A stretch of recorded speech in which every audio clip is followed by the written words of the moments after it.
Hola chicos, espero que todos se encuentren bien. En este video vamos a hablar, es un video bien breve, es parte del capítulo 2 y aquí vamos a introducir una nueva variable adicional para expresar las ecuaciones de diseño. Así que la variable que vamos a hablar en este video es el tiempo espacial.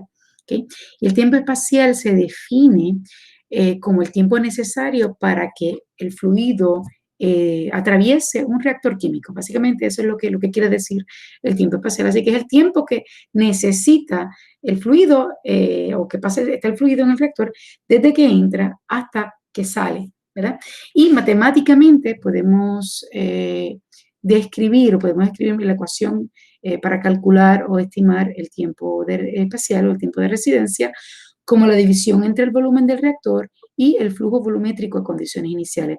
Y bueno, pues resalto que el tiempo espacial es, o sea, el tiempo requerido para que el fluido atraviese un reactor a condiciones de entrada, ¿verdad? Porque en algunas ocasiones los flujos volumétricos pueden cambiar, pero se estima con las condiciones de entrada del reactor. ¿Está bien?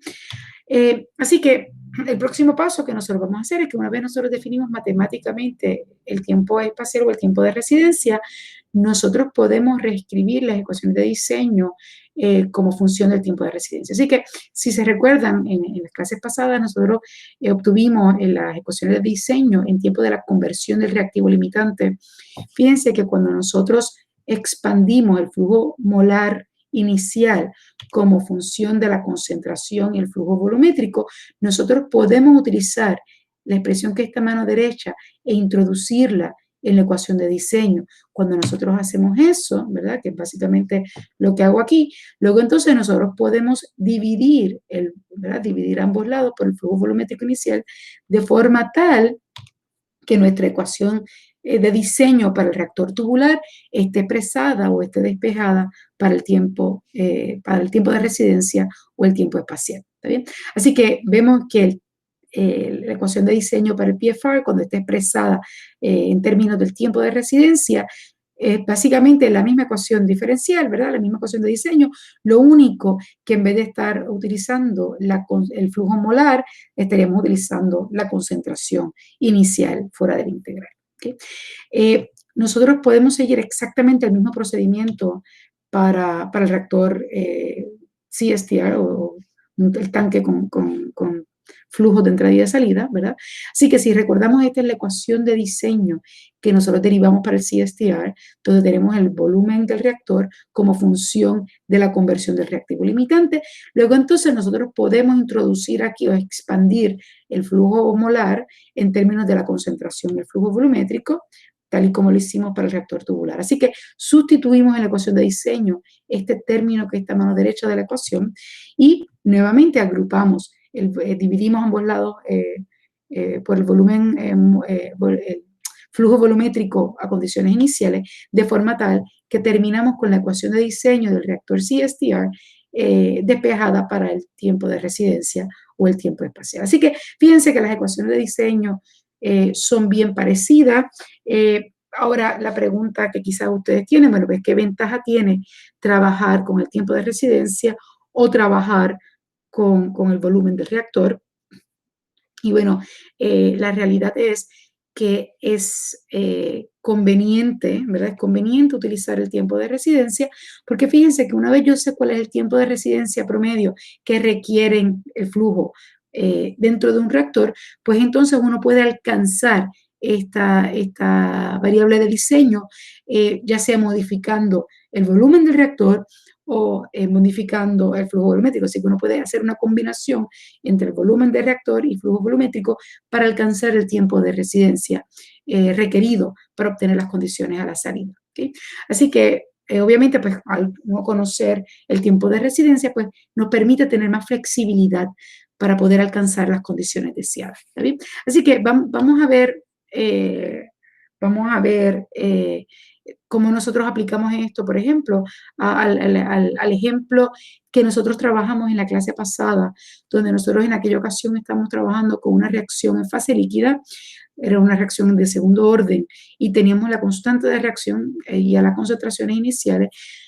nosotros podemos retomar este problema, por ejemplo, en aquella ocasión, en el video previo, cuando nosotros resolvimos el inciso para el reactor tubular, ¿verdad? Donde nosotros queríamos calcular el volumen requerido para alcanzar un 85% de conversión, nosotros desarrollamos la ecuación diferencial, expresamos la ecuación diferencial en términos de la conversión y integramos ambos lados para obtener un volumen de 37 litros, ¿verdad? Que fue el resultado que obtuvimos en el video pasado. Ahora, nosotros podemos estimar, obviamente, el tiempo de residencia acoplando este volumen con el flujo volumétrico, o pudimos haber trabajado desde un principio para estimar el tiempo de residencia utilizando la integral de la ecuación de diseño en términos ¿verdad? De tiempo de residencia. ¿Está bien?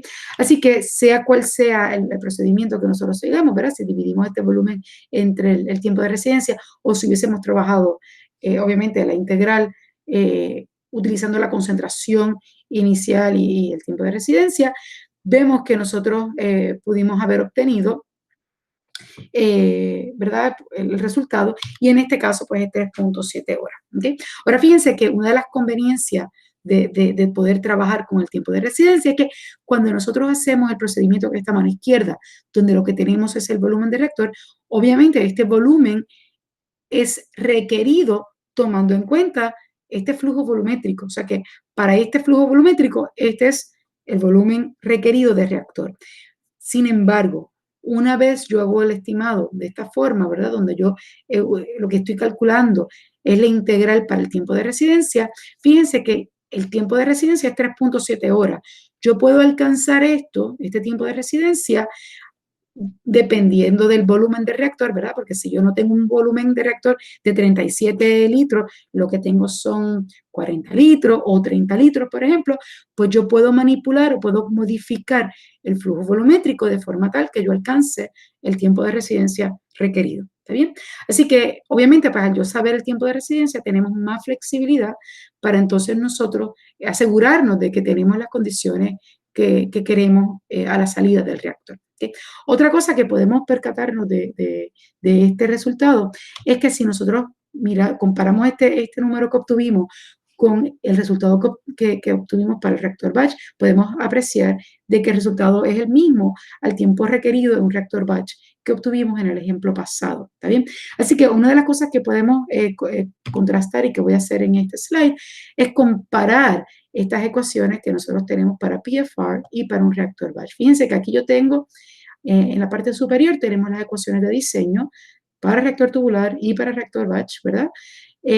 Obviamente son reactores completamente distintos. Sabemos que, por ejemplo, en el PFR estamos asumiendo estado estacionario, así que el tiempo no es una ecuación, una variable de diseño,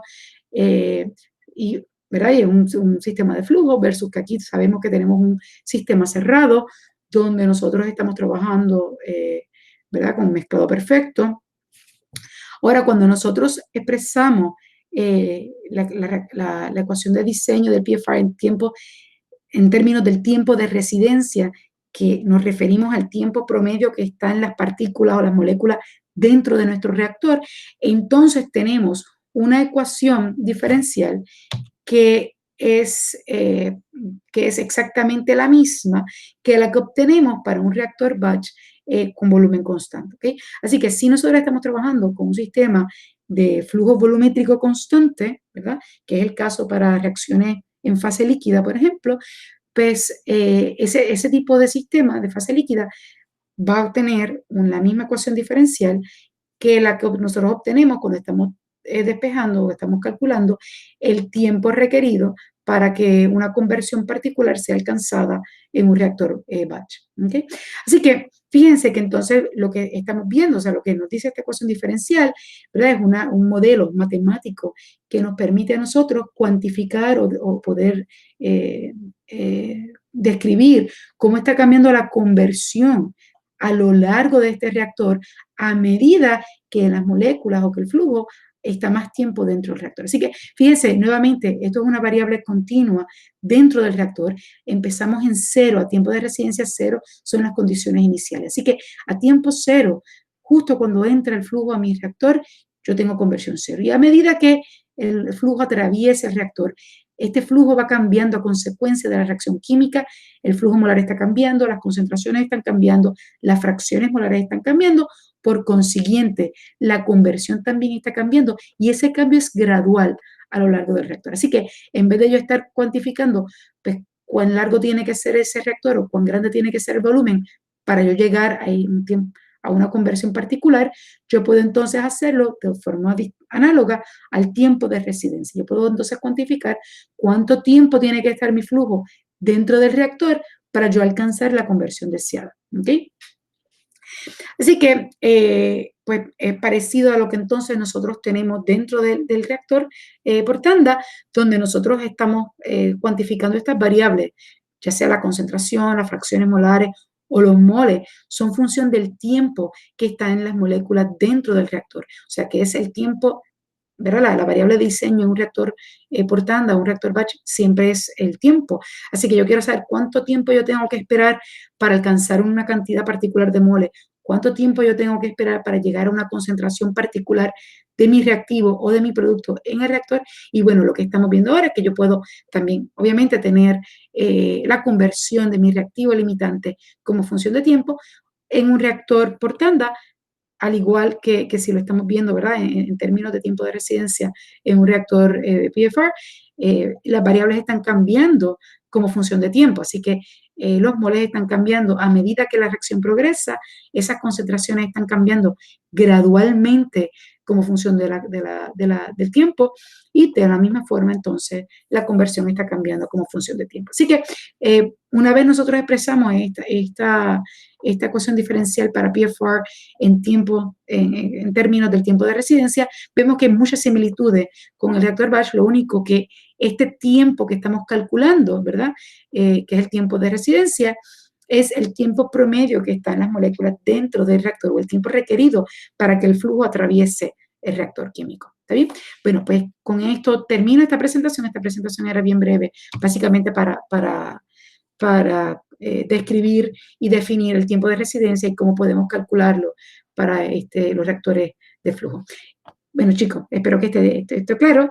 Saben que si tienen dudas o preguntas, siempre voy a poderlas atender en mis horas de oficina, por email o en las sesiones de discusión. Espero que todo esté claro.